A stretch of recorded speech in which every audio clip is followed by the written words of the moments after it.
Order! Order! You are an incorrigible delinquent at times. Behave yourself, man! The Brexit Secretary Dominic Raab has arrived in Brussels for face-to-face talks with his EU counterpart Michel Barnier, as the government says it's working to resolve several outstanding issues for Britain's withdrawal from the EU ahead of a summit this week. At home, the Prime Minister is coming under intense pressure from leading Brexiteers, with the former Brexit Secretary David Davis encouraging a cabinet rebellion against the idea of a temporary arrangement which would see the whole of the UK remaining in a customs union until the Irish border issue is resolved. Our political correspondent Vicky Young reports. It's crunch time for Brexit talks and Theresa May's leadership. For more than 18 months, she's persuaded, cajoled and argued with EU leaders.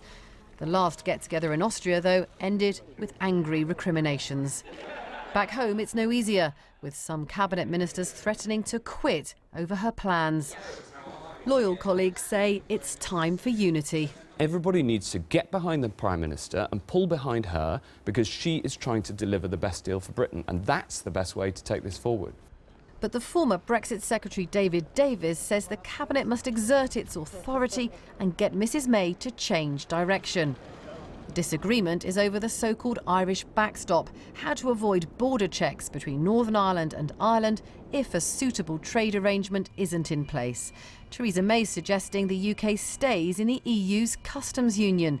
Conservative Brexiteers insist that arrangement has to be clearly time-limited. I do say to anyone who's in Cabinet who has concerns about this, you have to make them very clear to the Prime Minister. And we mustn't have a little cabal outside the Cabinet running this. It has to be a Cabinet decision.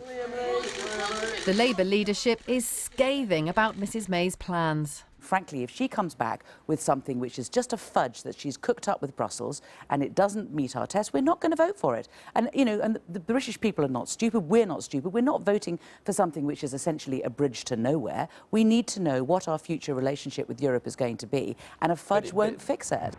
But ministers are still working towards a deal. This afternoon, the Brexit Secretary Dominic Raab made a flying visit to Brussels for another face-to-face meeting with the EU's chief negotiator. Vicky Young, BBC News. Well, let's go live to Brussels now and join our correspondent Adam Fleming. How unexpected was this visit to Brussels by Dominic Raab this afternoon? Well, Michelle, it was unannounced but not unexpected, because the way these Brexit talks have worked throughout the process is that the officials and the civil servants get so far, and then their political masters have to sweep in either to solve the outstanding issues or to get the deal across the line. I'm told Dominic Raab was not here for a victory lap, and this was actually a real, proper, substantial negotiating session. And that is because this Northern Irish issue, the so-called backstop, the backup plan for avoiding a hard border between Northern Ireland and Ireland, is still a real sticking point.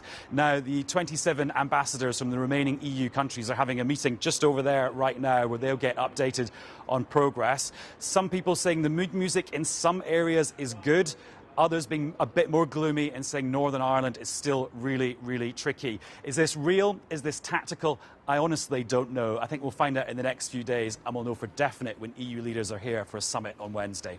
Adam, thank you very much. Well, let's return to the mood here and our political correspondent Vicky Young. If we are close to a deal, if Theresa May gets her deal, how is it looking in terms of her chances of selling it at home? Well, it's interesting. I'm told that Dominic Raab went there today face-to-face because he wanted to convey to Monsieur Barnier the strength of feeling here about those issues, about Northern Ireland not being treated differently, and about the fact that the UK can't be stuck in a customs union forever with no way out. Now, it's never helpful to have your cabinet threatening to resign, but maybe that's strength of opinion. I mean, it's pretty clear for everyone, isn't it? And I think what the government's hoping is that if she comes back with this deal after all the ups and downs, against the odds, what they can then say to MPs is, this is what's on the table. The alternative is mass uncertainty. People talking about a leadership change, a general election, another referendum, maybe no deal.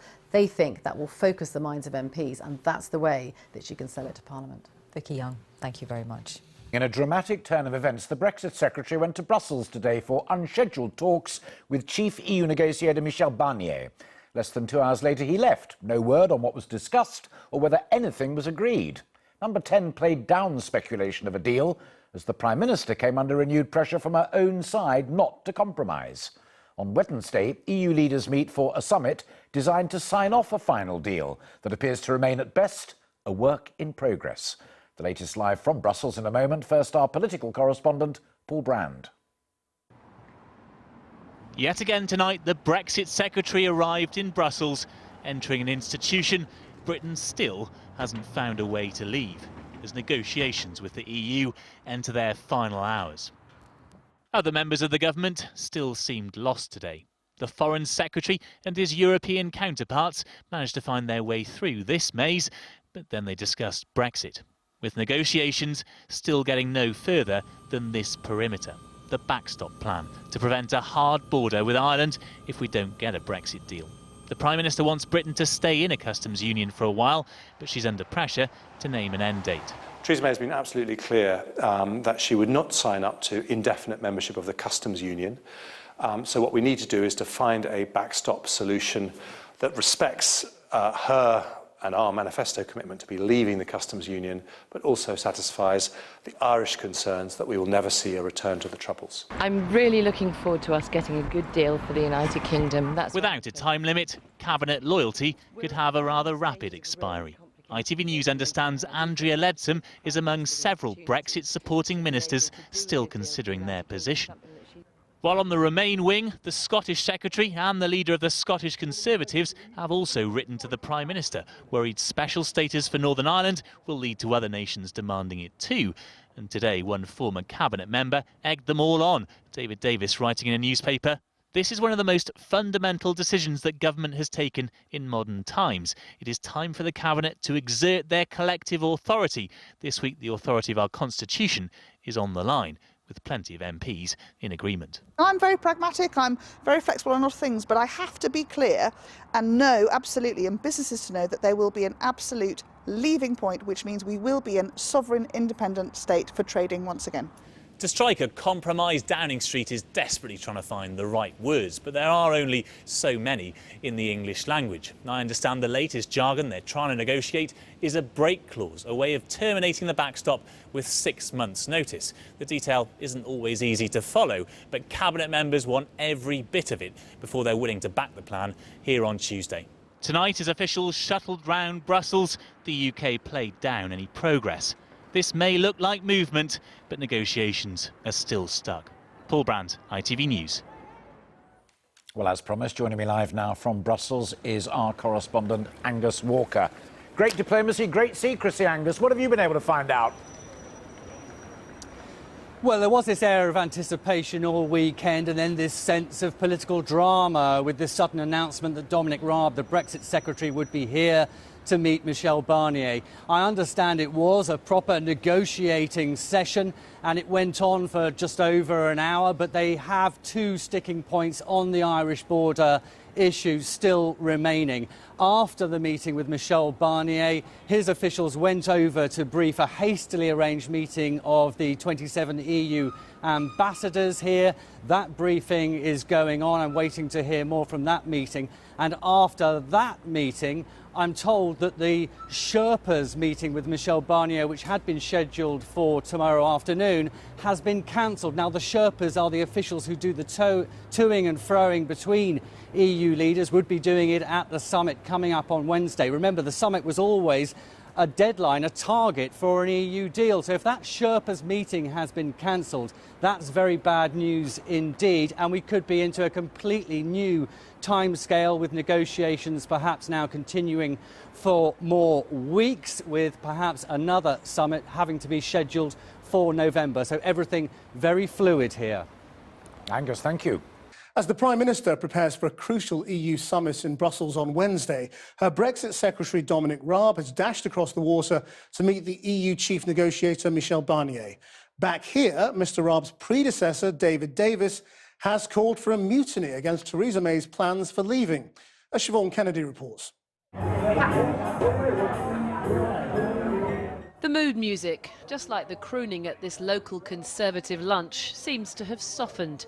A Brexit deal, says Brussels, and Number 10 could be in the offing, just days ahead of a crucial EU summit. But patience for Theresa May among the grassroots here in Enfield is growing thin. They want a deal on British terms, not one that ties us to the EU for years to come. It seems now that we're sort of crumbling a little bit, and then we're going to have to back down and get possibly more of what they want than we would like. I think she's doing as good as she can, as long as she think doesn't sell us down the river. She should have gone straight in. We've got a lot of power, we're a country of pride, and I think she's let us down terribly. No surprise the former Brexit secretary feels the same. Writing in the Sunday Times today, David Davis urged the cabinet to exert their collective authority, saying a deal that keeps the UK in a customs union with Europe indefinitely was completely unacceptable. Rather like an awkward uncle at the dinner table, David Davis's intervention was designed to upset the party just days ahead of the crucial summit. It's not yet clear whether there will be a pre-summit dinner in Brussels on Wednesday night, or even if Theresa May will get an invite. Certainly as the Prime Minister sits down with the other 27 EU leaders, she'll know that getting the EU, the hardline Brexiteers and her Northern Ireland parliamentary partners to all stomach the same deal will be a tall order.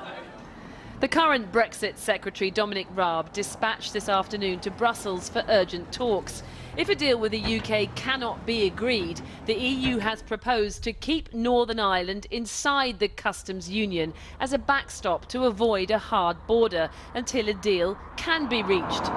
Theresa May has said splitting the UK will never happen and would rather see the whole country stay in until the issue is resolved. Brexiteers see that as keeping the UK in the single market through the back door. Facing the Sunday morning broadcast round, the Health Secretary Matt Hancock said any customs union extension for the UK would be temporary and time limited, but refused to put a specific time limit on the arrangement. There's different ways to ensure that something is time limited. And Not really. there are different ways of doing that. Okay, well, give me another way then. Well, for instance, you can set conditions under which the point at which the arrangements come to an end. The Prime Minister is absolutely rock solid behind getting that deal, including ensuring that the backstop arrangements are temporary. So time, long-term and short-term, is suddenly centre stage. While Brexiteers wrangle over end dates and backstops, Brussels says it wants a deal to be agreed in outline by this evening, allowing Theresa May to put the agreement to a no-doubt fractious cabinet on Tuesday. After 2 years, the clock is ticking. Well, joining me now is the former Minister for Trade, Greg Hands. Now, you were a Remainer, but in the process of being a minister, you have ended up in a position where you are now against the UK staying in either the customs union or the single market. So if Theresa May comes back with a deal in which the backstop is the UK stays in the customs union, you'll vote against it? Well, my position, Christian, is notwithstanding the fact that I voted Remain in 2016, my position has always been clear that being in a customs union with the European Union, but outside of the European Union, would be the worst possible policy choice for this country. Now, I'd be willing to accept that on a temporary basis or a time-defined... Well, bear in mind at the moment, with the withdrawal, with the implementation period, we have already agreed to be in, effectively, the customs union up to December 2020. Now, bear in mind, that is already 4.5 years after the referendum. That is a terribly long period of time. So is that your deadline? I mean, you know, that you've got 2 years to sort out a deal, and if you haven't got a deal...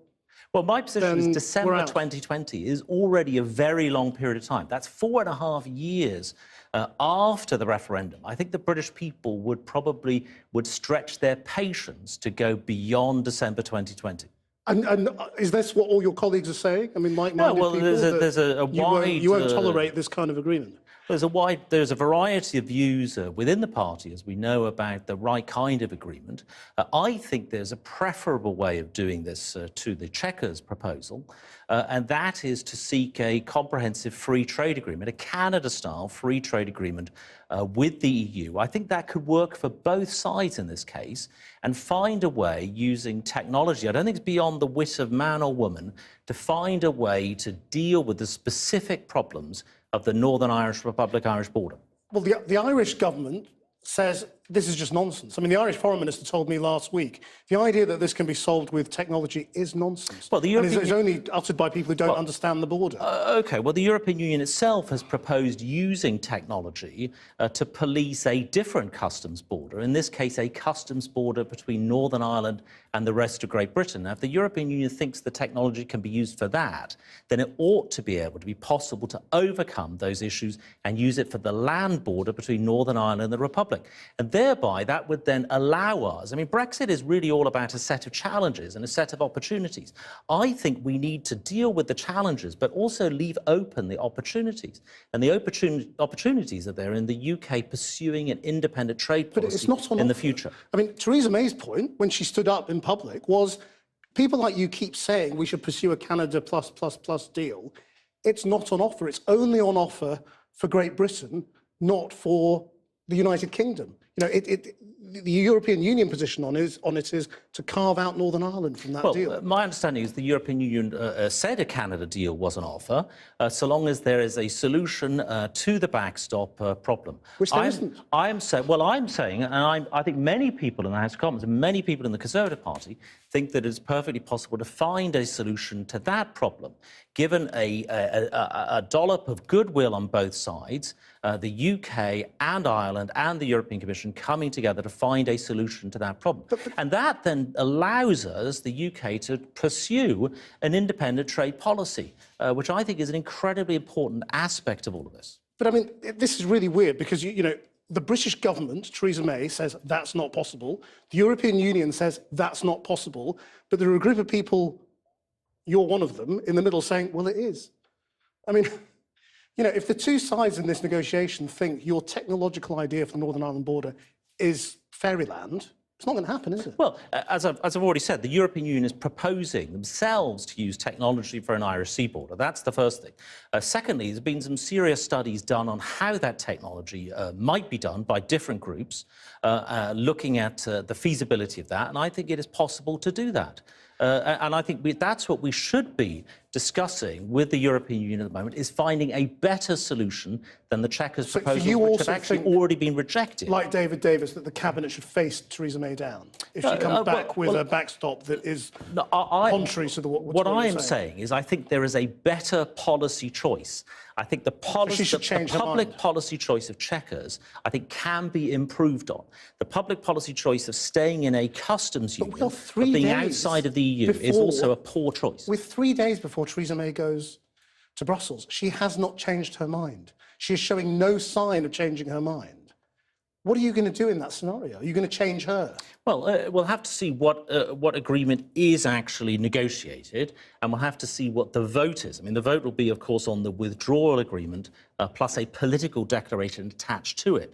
So the vote is not necessarily directly on Chequers or a Canada-style FTA or a Norway-style this, that, or the other. We have to look at what the agreement is that will be reached. I remain confident that an agreement will be reached between the two sides, because it's fundamentally in both sides' interest to reach that agreement.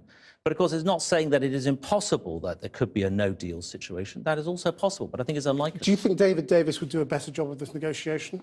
There's rumours that some people want him as a caretaker prime minister to take over. It's a very... Look, we're all agreed that it's a very difficult negotiation. But you are closer to his position, aren't you? And you agree with him rather than Theresa May. I've got a lot of admiration for how Theresa May has approached the overall job of doing the negotiations. However, I do think there is a better option that is available to her. Which is David Davis's option. Which is the option of having a Canada-style free trade agreement and using technology and other ways to... So why not just ditch her and get him to do it? Well, why are you all being so coy about... OK, because it's all about the negotiation and going into a negotiation, as we are, with the European Union and trying to seek to get the best solution is not about the leadership of the party. No, it's about the idea, and she fundamentally disagrees with you, and you agree with David Davis. It's an evolving situation, Christian. I'm just putting my perspective on the table as the former trade minister, that it should be perfectly possible to come to a good free trade agreement with the European Union and solve the backstop. Greg Hans, thank you very much indeed. Thank you. And just a quick update on those Brexit talks, which seem to have broken up. The EU chief negotiator, Michel Barnier, has just said, despite intense efforts, some key issues are still open, including measures to avoid a hard border between Ireland and Northern Ireland. So things pretty much as they were.